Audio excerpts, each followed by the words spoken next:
नमस्कार, मैं श्यामगिरी। आप देख रहे हैं टीएफडी इंडिया न्यूज 24। टीएफडी इंडिया न्यूज 24 में आप सभी दर्शकों का स्वागत है।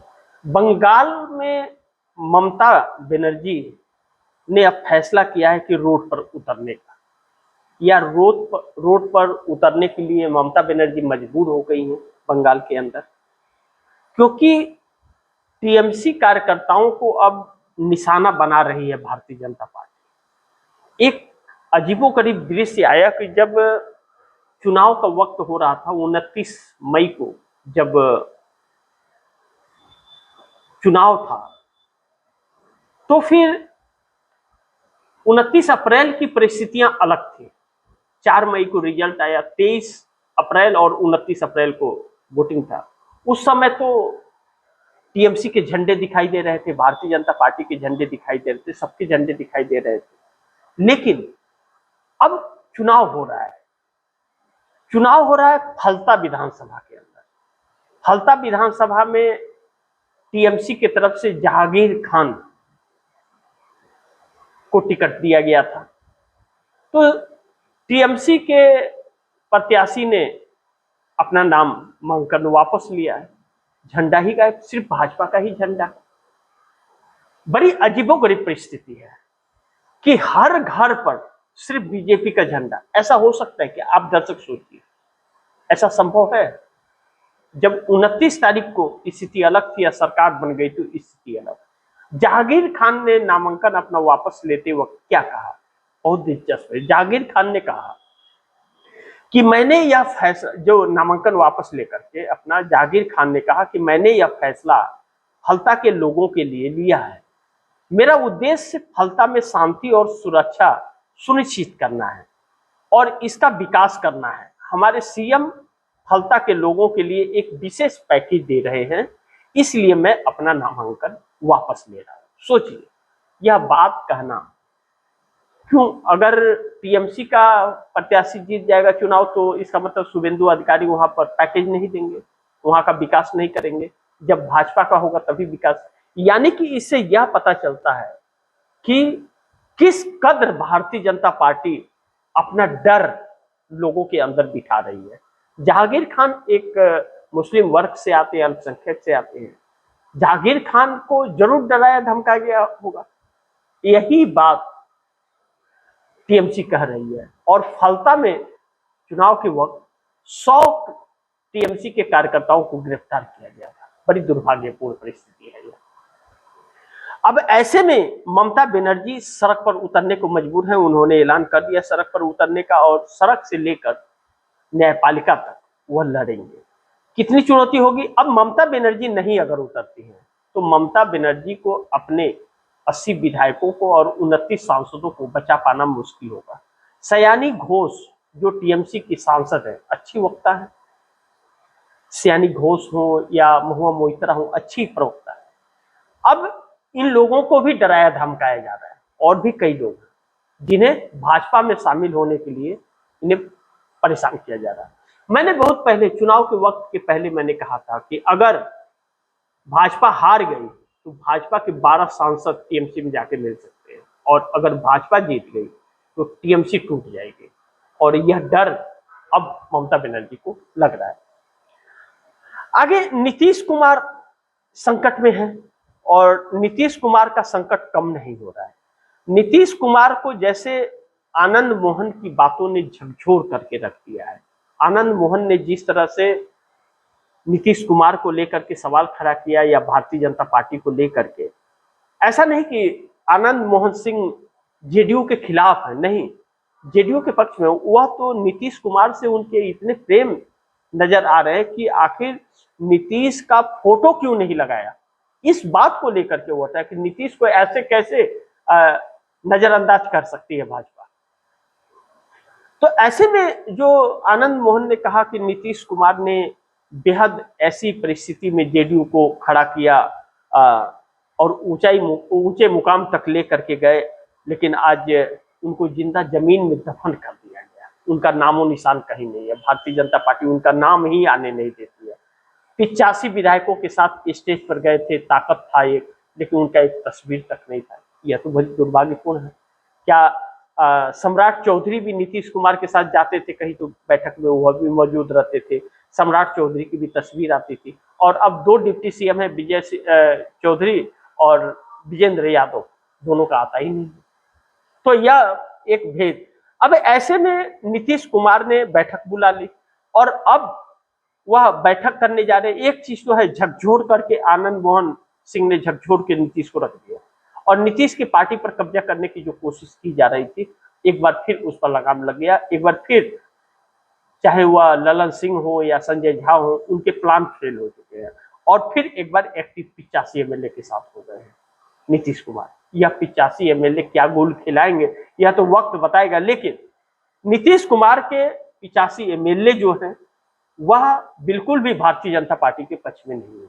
अब नीतीश कुमार को फैसला करना है, क्या करना है नहीं करना है, वह नीतीश ही कर सकते हैं। लेकिन बिहार के हालात लगातार खराब भी होते जा रहे हैं और बिहार के अंदर सब कुछ ठीक नहीं है, खजाना खाली है और सम्राट चौधरी की कुर्सी भी संकट में है। ऐसा नहीं, नीतीश अगर हट भी जाए या न भी हटे तो भी भारतीय जनता पार्टी सम्राट चौधरी को ज्यादा दिन सीएम नहीं रखेगी, क्योंकि आरएसएस अपने लोगों को बैठाएगा और सम्राट चौधरी न आरएसएस के हैं न भाजपा के। एक ऐसे सिचुएशन में, और नीतीश कुमार अब अगर भाजपा के साथ रहे तो नीतीश कुमार का पूरा खेल खत्म होने वाला है और हो ही गया है, कुछ बचा नहीं है।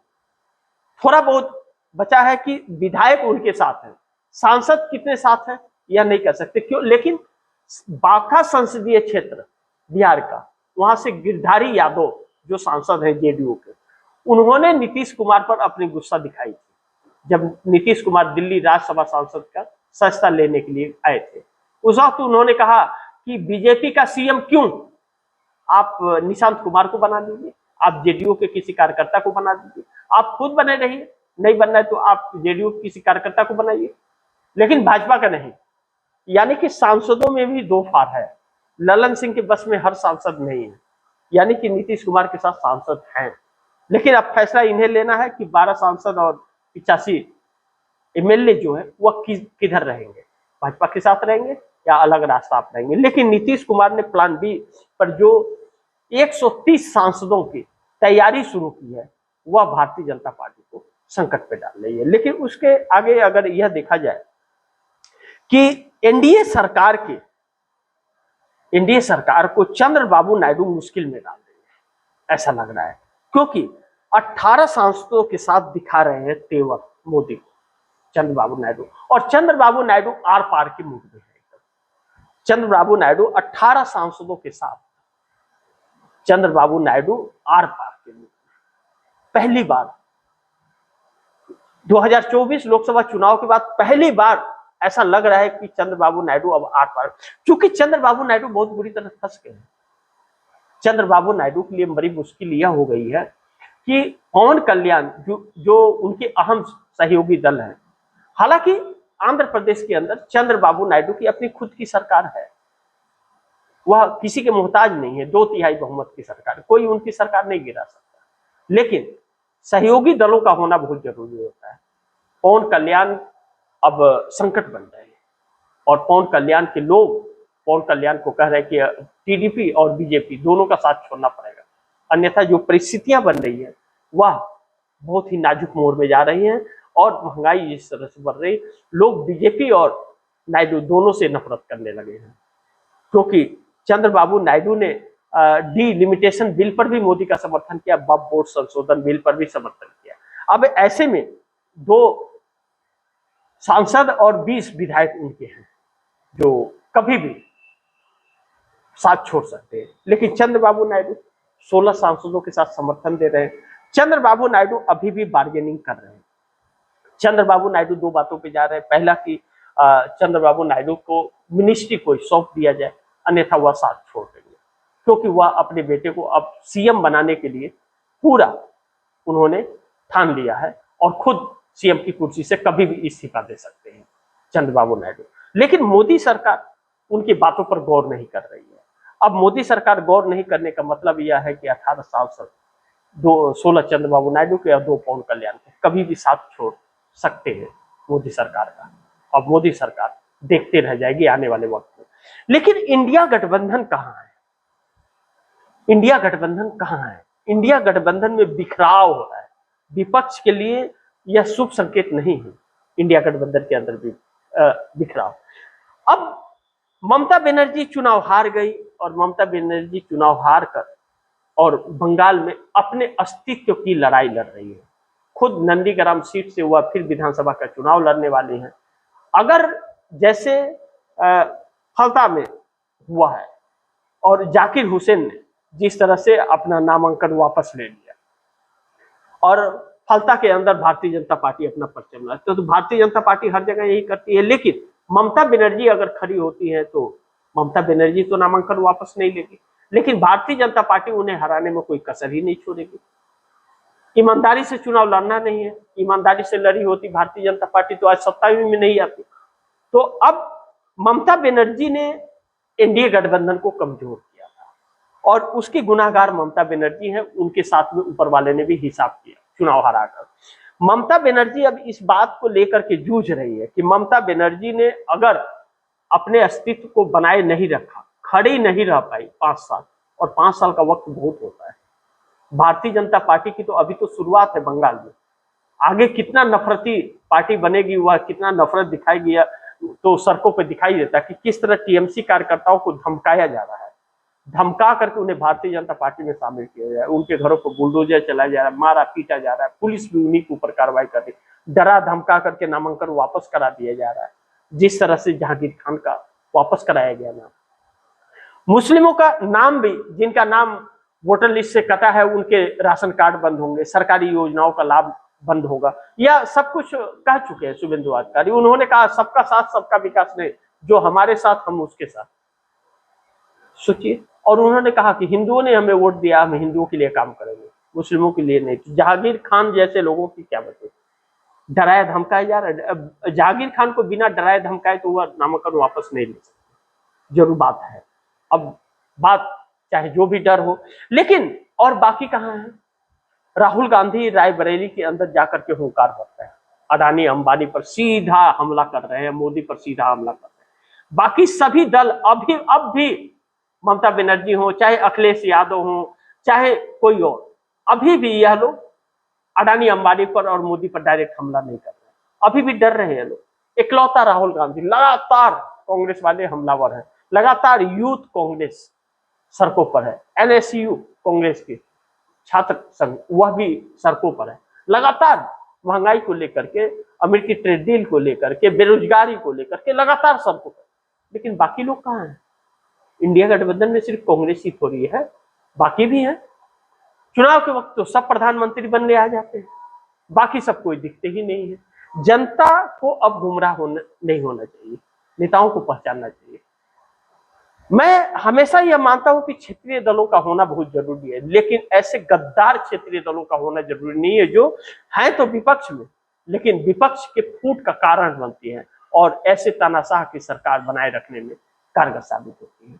ऐसे में कांग्रेस अपना पूरा वर्चस्व बना रही है, अकेले चलने का अपना रही है, क्योंकि स्टालिन के पास 22 सांसद है, ताकत है। लेकिन तमिलनाडु में सरकार उनकी चली गई, कांग्रेस ने उनका साथ छोड़ दिया। क्या इंडिया गठबंधन में स्टालिन है? उन्होंने एक अपने बयान में यह कहा कि मैंने कांग्रेस का साथ छोड़ा है, इंडिया गठबंधन का साथ नहीं। तो इंडिया गठबंधन है कहाँ? कहाँ है उद्धव ठाकरे? कहीं सड़क पर दिख रहे हैं? कहाँ है स्टालिन? कहीं सड़क पर दिख रहे हैं? कहाँ है ममता बनर्जी? कहीं दिख रही है? कहाँ है अखिलेश यादव? दिख रहे हैं? तेजस्वी यादव कहाँ है? दिख रहे हैं सड़क पर? कोई नहीं दिख रहा। कौन दिख रहा है? राहुल गांधी। सवाल कौन खड़े कर रहा है? राहुल गांधी। एफआईआर किसके नाम हो रही है? राहुल गांधी। जेल कौन जाने को तैयार है? राहुल गांधी। तो सब अगर कांग्रेस कर रही है तो इन लोगों का क्या फायदा? तो ऐसे में कांग्रेस ने एकल चलो की राजनीति अपनाई। अब 234 सांसद होकर के भी एक नहीं, जो अच्छी एक चुनौती थी। सोचिए, यह 234 अगर एक रहते इंडिया गठबंधन के, इंडिया गठबंधन के 234 सांसद अगर एक रहते तो आज तस्वीर कुछ और होती। कभी भी नरेंद्र मोदी को हटाया जा सकता। नीतीश नायडू की समस्या यहीं पे आकर के फंस जाती है कि इंडिया गठबंधन ही एक नहीं है और इतना बड़ा सबक मिलने के बावजूद यह एक नहीं हो पा रहे हैं, तो क्या खाक होंगे आगे जाकर के। अब ऐसे में देश का क्या होगा। देश एक ऐसी परिस्थिति में आकर के खड़ा है जो बड़ी चुनौतियों का सामना करता है। जिस तरह से बेरोजगार सड़क पर आकर के अपना हक मांग रहे हैं, न्यायपालिका भी उन्हें काकरोच करने लगी है। प्रधानमंत्री नरेंद्र मोदी ने इस देश को बहुत बड़े संकट में ला करके डाल दिया है। यह संकट इतनी आसानी से जाने वाली नहीं है। इस देश के हर एक व्यक्ति को इस संकट से गुजरना पड़ेगा। आप दर्शक इस बात को ध्यान दे लीजिए कि हमारा देश तकरीबन 50 साल पीछे जा चुका है। हम बहुत बड़ी मुसीबत में, यह सरकार ही नहीं, यह देश संकट में आ गया। सरकार भान में जाए, देश संकट में, आपके बच्चे का भविष्य संकट में, खजाना खाली है, कर्ज लदा हुआ, लंबा कर्ज लेकर के रखा है। जिस तरह से रुपया लगातार गिर रहा है और चुनौतियां मिल रही, यह बहुत दिल को पीड़ा पहुंचाने वाली है। नरेंद्र मोदी ने 2 लोगों के लिए कार्य किया। खासकर आप दर्शक चौंक जाएंगे इन आंकड़ों को देख करके। आप दर्शकों को मैं बताऊं कि 2014 से 2025 इनकम, आय का ग्रोथ जो है कंप्रोमाइज किसके बढ़े हैं। अब देखिए, बहुत रिलायंस इंडस्ट्रीज का, यानी कि अंबानी का जो ग्रोथ है, आय आमदनी का ग्रोथ 2014 से 2025 तक कितना, 1000 से 1400, 1000 से 1400%, 1400% ग्रोथ हुआ उनका। उनकी दौलत बढ़ी है, आय बढ़ा है उनका। और माइक्रो स्मॉल फैमिली इंटरप्राइजेज, इसका 45 से 60%, और NCAER मिडिल, इसका 90 से 110, और bottom 20 to 50%, 35 to 50% income earn back. अब सोचिए, यह अंबानी और अडानी का दोनों का ग्रोथ 1000 से लेकर 1400% आय बढ़ी है। सोचिए, किसी का 1 रुपया, इनका 1400 रुपया हो जा रहा है, इतना ग्रोथ बढ़ रहा है इनका, और बाकी गरीब का घटता ही जा रहा है। यानी कि अमीरों पर इस सरकार ने लुटाए हैं, और यह लोग अब पैसा यहां से ले जाकर के बाहर लुटा रहे हैं। राहुल गांधी ने एक बयान दिया। राहुल गांधी ने अपने बयान में कहा कि मैं लगातार कह रहा हूं, राहुल गांधी कहते हैं, मैं लगातार कह रहा हूं कि मोदी जी ने देश के आर्थिक ढांचे को जिस तरह से बदला है, उससे एक बड़ा आर्थिक तूफान आने वाला है आने वाले दिनों में, जो इस देश को उसकी कीमत चुकानी पड़ेगी। बड़ी दिलचस्प सी परिस्थिति है। एक ऐसे मोड़ पर ला करके नरेंद्र मोदी ने इस देश को खड़ा कर दिया है कि संकटों भरा है, और हमारे देश के प्रधानमंत्री विदेश घूम रहे, कोई फर्क नहीं पड़ रहा। हालांकि इस सरकार को इसलिए भी फर्क नहीं पड़ रहा क्योंकि इस देश को किसी चीज की जरूरत ही नहीं है। रोजगार की कोई आके आवाज उठाने वाला नहीं है। सरकार जो कहती है मान दिए। सरकार ने कहा सोना मत कर दिए, मत कर दिए, घर में बैठ जाइए। खाएंगे क्या, सोचिए तो जरा, आपके बच्चे का क्या होगा, शिक्षा स्वास्थ्य का क्या होगा, उसके आपके बच्चे के भविष्य क्या क्या होगा। एक पाखंडी सरकार है, यह बात आपको माननी भी पड़ेगी और इस पर आपको विचार भी करना पड़ेगा। लेकिन नरेंद्र मोदी का संकट कम होने का नाम नहीं है। नरेंद्र मोदी एक ऐसे चक्कर में पड़ गए हैं कि नरेंद्र मोदी घन चक्कर बन गए हैं, यह हकीकत है। बाकी आप दर्शक क्या सोचते हैं, आप दर्शकों की क्या राय है, क्या सुझाव है, कमेंट बॉक्स में जरूर दीजिएगा।